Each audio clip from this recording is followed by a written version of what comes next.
that works. Many aspects of law enforcement are dictated by state and federal law, but where can we be more inventive in our efforts of law enforcement in Sampson County? Well, as a sheriff, you're bound by law. So a lot of general statutes you have to follow. I would say probably the one thing we could do is we got to work together.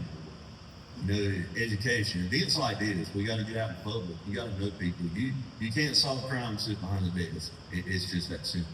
So how do you solve crime? You got to get out here. Now, general statutes tell us what we have to do. The roles of the sheriff are defined in the Constitution. Things that the sheriff has to do. The state Senate, the state House, they give us laws that we have to abide by. I mean, that's what we have to do.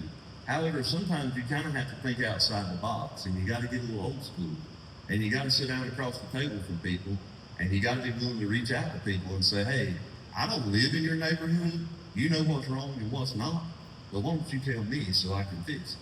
So communication with people, I think, is huge.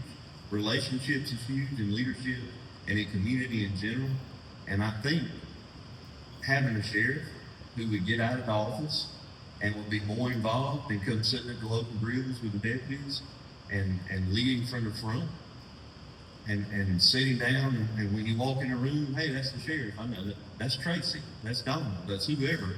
You know, I want to know you by name. And that's how it should be in this community. There's only 59,000 people in this county.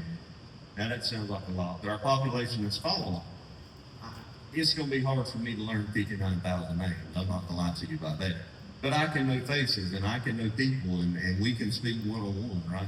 So I think thinking outside of the box, outside of general statutes, and just be willing to work together with our community and relationships and meetings such as your greens, and coming together and just sitting down and say, hey, tell me what you need.